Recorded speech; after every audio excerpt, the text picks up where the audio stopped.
திருவள்ளூர் ஸ்ரீ வைத்திய வீரராகவ பெருமாள் கோவில். உள்ளத்தை கொள்ளை கொள்ளும் மனம் தேடும் ஆலயம் நிகழ்ச்சியில் வாரந்தோறும் எத்தனையோ சிறப்பு வாய்ந்த ஆலயங்களை கண்டு வருகிறோம். அதில் இன்று ஒரு அற்புதமான ஆலயத்தை காண இருக்கின்றோம். இந்த ஆலயத்தின் பெருமைகளை சொல்ல வேண்டுமானால் சுமார் 5000 ஆண்டுகள் வரலாற்றையும் அறிந்தாக வேண்டும். ஏனெனில் பல யுகங்களாக இருக்கும் ஒரு அற்புதமான பெருமாள் ஆலயம் இது. எந்த ஆலயம் அந்த ஆலயம் என கேட்கிறீர்களா? அந்த ஆலயம் பெருமாளே நேரில் தோன்றி ஒரு முனிவருக்கு சத்தியம் செய்து கொடுத்து அங்கேயே சயனித்த அதிசயம் நிகழ்ந்த ஆலயம். கங்கை, யமுனை, காவேரி, நர்மதா உள்ளிட்ட 7 புண்ணிய தீர்த்தங்களில் குளித்தால் என்ன புண்ணியம் கிடைக்குமோ அத்தனையும் கிடைத்து பல ஜென்ம பாவங்களையும் போக்கும் புண்ணிய தீர்த்தம் உள்ள ஆலயம். வைத்தியராக பெருமாளே தீராத நோய்களையெல்லாம் தீர்க்கும் அதிசய கோவில். பித்ருதோஷம் நீக்கும் புனித கஷேத்திரம். ஸ்ரீரங்கம் திரு அரங்கநாதர் போல பிரம்மாண்டமாக பெருமாள் சயன கோலத்தில் அருள் பாலிக்கும் அந்த கோவில் திருவள்ளூர் ஸ்ரீ வைத்திய வீரராகவ பெருமாள் கோவில். இத்தல மூலவர் பெயர் வைத்திய வீரராகவ சுவாமி திரு எவ்வுள் கிடந்தான். தாயார் திருநாமம் கனகவல்லி வசுமதி. உற்சவர் ஸ்ரீ வீரராகவர். கோலம் புஜங்க சயன திருக்கோலம். திசை கிழக்கு. விமானம் விஜயகோடி விமானம். ஸ்தல தீர்த்தம் கிருத்தாப நாசினி புஷ்கரணி. மங்களாசாசனம் செய்தவர்கள் திருமழிசை ஆழ்வார், திருமங்கையாழ்வார். நாமாவளி ஸ்ரீ கனகவல்லி சமேத ஸ்ரீ வீரராகவாய நமக.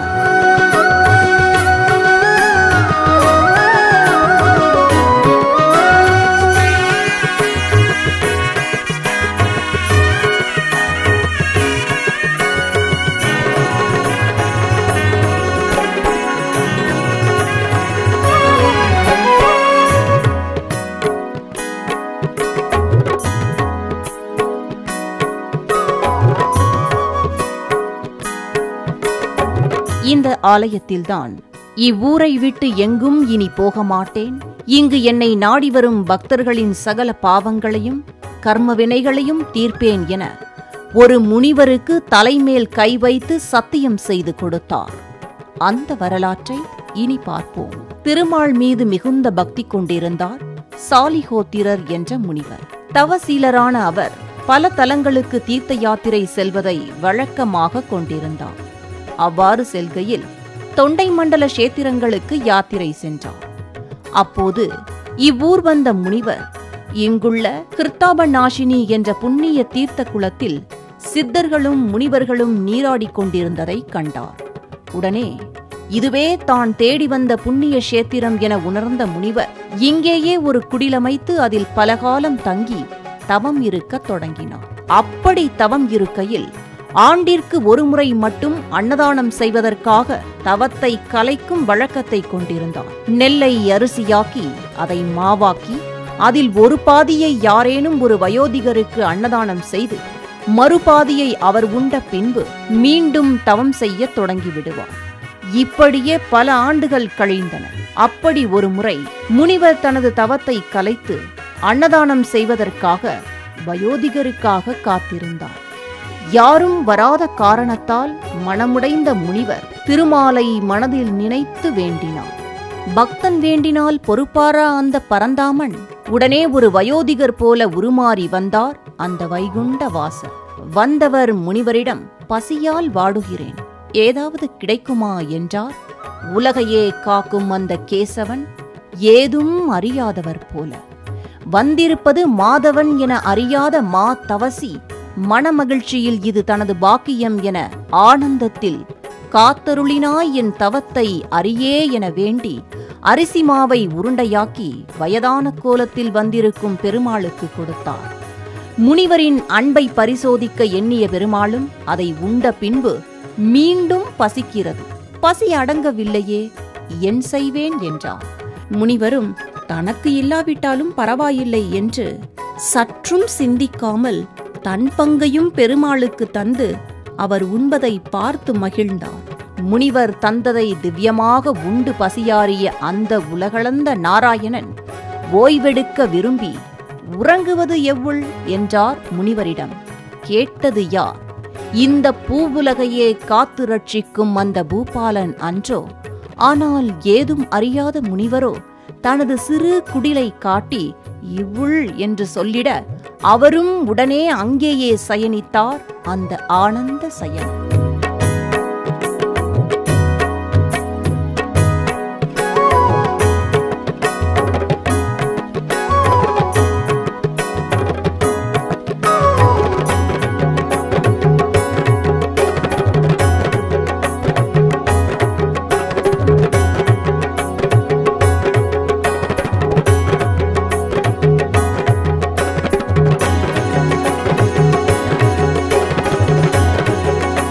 என்ன ஆச்சரியம்!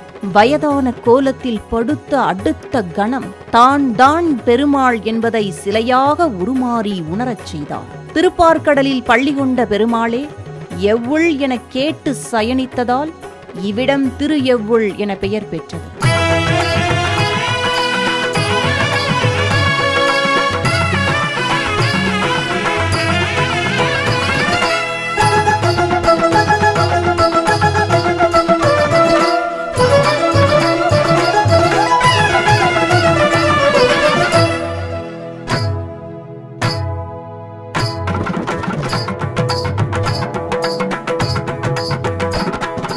சயனித்த உடனேயே பூலோக வைகுண்ட மூர்த்தியான அருள்மிகு அரங்கநாதராக உருவெடுத்த அந்த அலங்கார பிரியரை வீரராகவ பெருமாளை கண்ட முனிவர் அனைத்தையும் மறந்தார். எதற்காக பிறவி எடுத்தோமோ, எதை எண்ணி இத்தனை ஆண்டுகள் தவம் இருந்தோமோ அது பலித்தது என முனிவர் பேரானந்தத்தில் எக்காலமும் இங்கேயே நிலைத்து நின்று சகலரின் பிணிகளையும் தீர்த்து சௌபாக்கிய வாழ்வை எல்லோருக்கும் எந்நாளும் இங்கு நாடி வருவோருக்கு நீ தந்தருள வேண்டும் என் பெருமாளே என உள்ளம் உருகி வேண்டி நின்றார். உடனே பள்ளி கொண்ட பெருமாள் முனிவருக்கு காட்சி தந்தது மட்டுமல்லாமல் அவ்வண்ணமே ஆகட்டும் என்று கூறி முனிவரின் சிரசில் கை வைத்து சத்தியமும் செய்து கொடுத்தார். எப்படி தெரியுமா? வீரராகவ பெருமாள் என்னும் திருநாமத்தில் எப்பொழுதும் இவ்வூரிலேயே தங்கி காத்தருள்வேன், நாடி வருவோர் பிணிகளையெல்லாம் நீக்கி இன்பம் சேர்ப்பேன், இது சத்தியம், நீ இனி கலங்காதே என்றார். அன்று முதல் இங்கு நாடி வரும் பக்தர்களின் நோய்களையெல்லாம் போக்கி காத்தருள்வதால் இத்தல இறைவனுக்கு வைத்திய வீரராகவ சுவாமி என்ற திருநாமம் நிலைத்தது.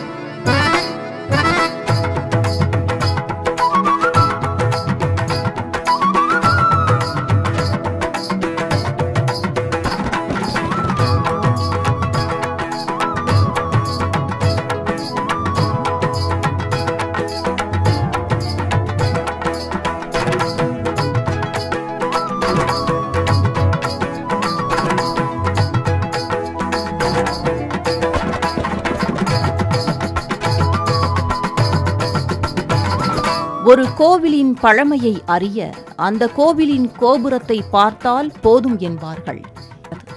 அதன் எழில் தோற்றத்தை பார்க்கும் போது இதில் காணப்படும் சிலைகளும் தென்படும் புராண வரலாற்று சுதை சிற்பங்களும் பல்லாயிரம் வருடங்கள் பழமை வாய்ந்த ஆலயம் இது என புலப்படுகிறது.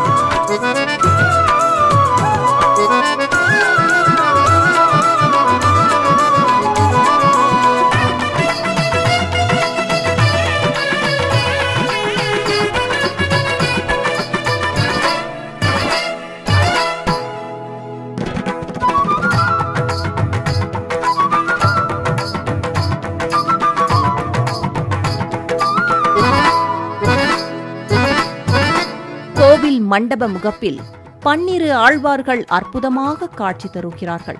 ஆலய கொடிமரம் வானளவு உயர்ந்து இருப்பது பார்க்க பார்க்க இன்னும் எத்தனை பிரம்மாண்டமோ என ஆலயம் உள்நுழையும் போதே பிரமிப்பை ஏற்படுத்துகிறது.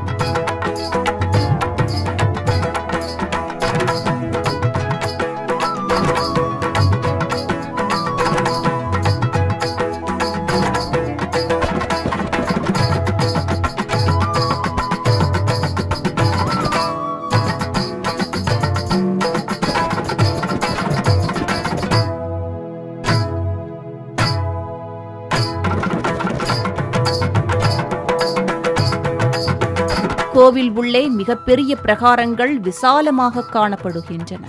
ஆலய தூண்கள் எல்லாம் அழகு ததும்பும் சிற்ப குவியலாக காட்சி தர மனம் அப்படியே அமைதியில் நிலைத்து லயிக்கிறது.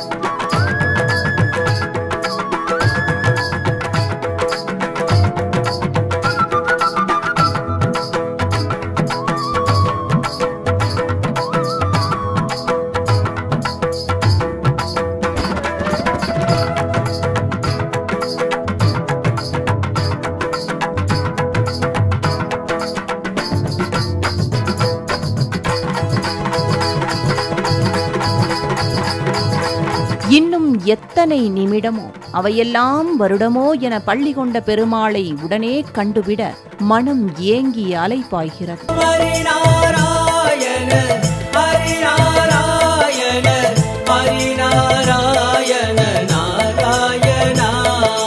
நொந்துடலும் கிழமாகி தளர்ந்த பின் நோயில் நடுங்கிடும் போது, ஜீவநாடிகள் ஐந்திடும் போது, மனம் என்னிடுமோ தெரியாது தெரியாது தெரியாது. இன்று சிந்தை கசிந்துனை கூவுகிறேன், அருள் செய்திடுவாய் ஹரிநாராயணா.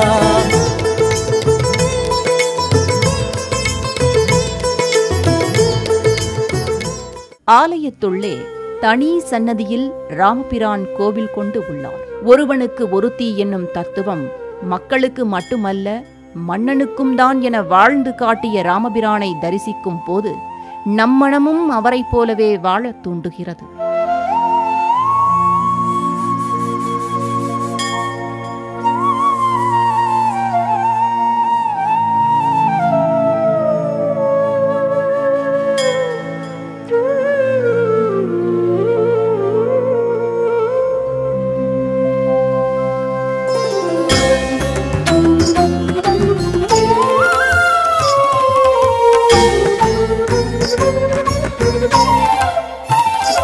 ராமரை வழிபட்ட பிறகு அருகிலேயே கிருஷ்ண பரமாத்மாவை காண முடிகிறது.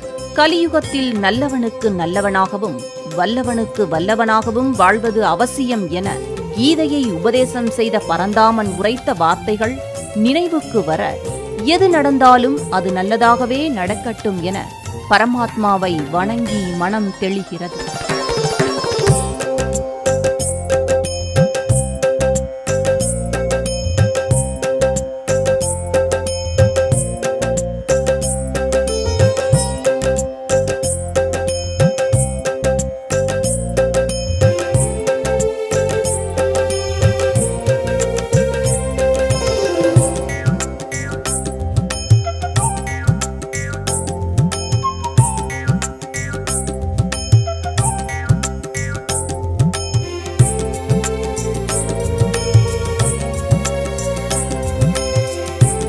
இங்கு வரும் பக்தர்களுக்கு எத்தனை பெரிய கஷ்டமானாலும் இந்த மண்ணை மிதித்ததுமே அவை அனைத்தும் தீர்வதாக பக்தர்கள் கூறுகிறார்கள். தீய சக்தியை அழிக்கும் சக்தி கல்உப்புக்கு உண்டு.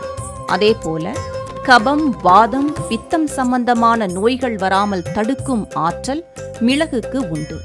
ஆகவேதான் இதை இரண்டையும் ஆலயத்தில் சேர்த்து இறைவனுக்கு சமர்ப்பித்தால் கண் திருஷ்டி உள்ளிட்ட எத்தனை பெரிய தோஷங்களும் அவை அனைத்தும் நீங்கும் என்ற பெரிய நம்பிக்கையில் இங்கு வரும் பக்தர்கள் உப்பையும் மிளகையும் சமர்ப்பித்து வேண்டிக் கொள்கிறார்கள்.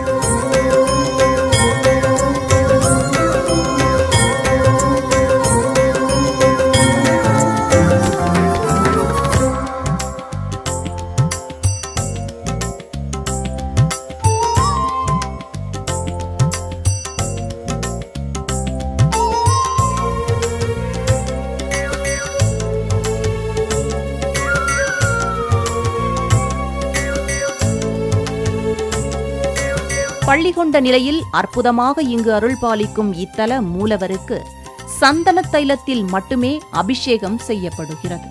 இத்தலத்து ஹிருத்தாப நாசினி தீர்த்த குளம் கங்கையை விட புனிதமானது என்கிறார்கள்.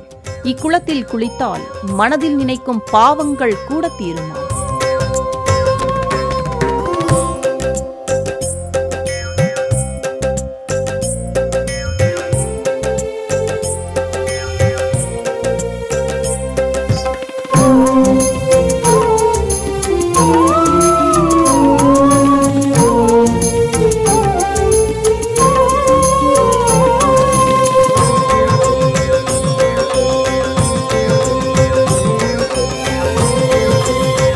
ஒரு ஆத்மாவின் பாவ புண்ணிய கணக்கு 21 தலைமுறைகளுக்கு தொடர்ந்து வருமாம். இதையே திதி கொடுக்கும் போது 21 தலைமுறை தொடர்ந்து வரும் பாவங்களும் நீங்குமென சொல்லி பிண்டம் வைக்கின்றனர். இந்த க்ஷேத்திரமே புண்ணிய பூமி என்பதால் அமாவாசை தோறும் ஏராளமானோர் இங்கு வந்து பித்ருகாரியங்கள் செய்கிறார்கள்.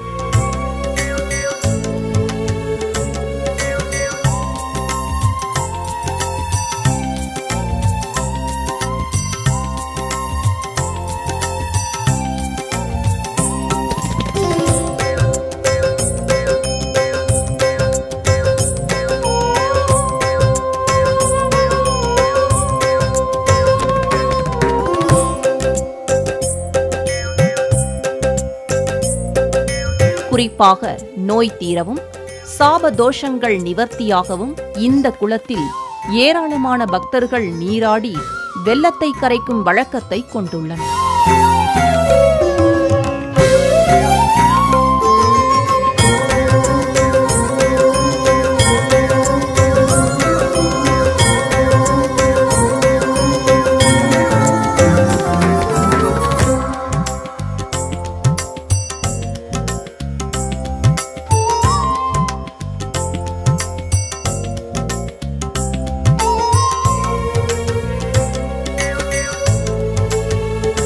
தை அமாவாசையில் பெருமாள் முனிவருக்கு காட்சி தந்ததால் ஒவ்வொரு தை அமாவாசையும் இங்கு மிகவும் விசேஷமாக கொண்டாடப்படுகிறது. இது தவிர சித்திரை பிரம்மோற்சவம், தை பிரம்மோற்சவம் என 2 பிரம்மோற்சவங்களின் போதும் 10 நாட்களும் வெகு விமர்சையாக திருவிழா நடைபெறும்.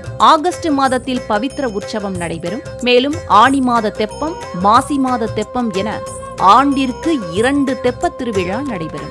ஆனி அமாவாசையில் மூலவருக்கு 3 நாட்கள் முத்தங்கி சேவையும் சிறப்பாக நடைபெறுகிறது. கார்த்திகையில் மூலவருக்கு தங்க கவசம் சாற்றப்படுகிறது. திருவிழா காலங்களில் திருமஞ்சனம் சிறப்பாக செய்யப்படுகிறது. கருட சேவை மிகவும் பிரம்மாண்டமாக நடைபெறுகிறது. கண்டேன் கண்டேன் கண்டேன் கோதையை துளசி வனமதில் பேரொளியுடனே கண்டேன் கண்டேன் கண்டேன் கோதையை துளசி வனமதில் பேரொளியுடனே கண்டேன் கண்டேன் கண்டேன்.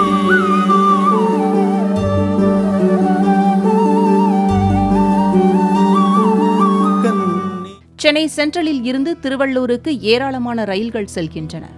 ரயில் நிலையத்தில் இருந்து 2 கிலோமீட்டர் தொலைவில் இக்கோவில் அமைந்துள்ளது. அங்கிருந்து ஏராளமான பேருந்துகள் உள்ளன.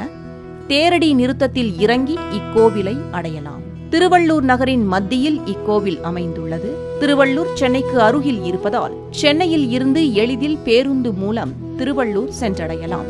சென்னை தவிர தாம்பரம், காஞ்சிபுரம் போன்ற இடங்களில் இருந்தும் திருவள்ளூருக்கு ஏராளமான பேருந்துகள் உள்ளன.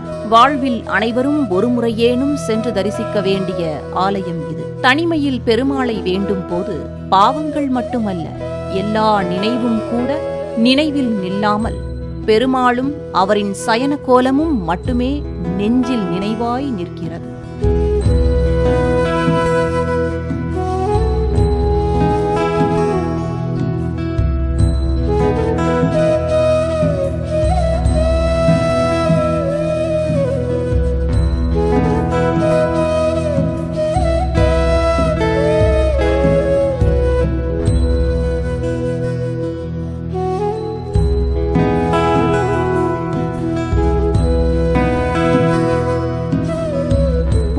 செய்தவர் மட்டுமே இந்த ஆலயத்தை தரிசிக்க முடியுமா? அது மட்டுமல்ல, ஒருவர் செய்த கர்ம வினையே நோய் வர காரணமாம். அதனால் ஒருவர் பாவம் நீங்க வேண்டும் என்ற பிராப்தம் இருந்தால் மட்டுமே இந்த ஆலய வாசலை மிதிக்க முடியுமாம். மற்றவரெல்லாம் கோவில் வரை சென்றாலும் கோவில் உள்ளே போகும் பாக்கியம் கிடைக்காது என்பது செவிவழி தகவல். ஆகவே நேயர்களே, இன்றே செல்லுங்கள். உங்கள் பாவம் அனைத்தும் நீங்க வீரராகவ சுவாமியையும் கனகவல்லி தாயாரையும் வழிபட்டு மகிழுங்கள். ஓம் நமோ நாராயணாய நமக.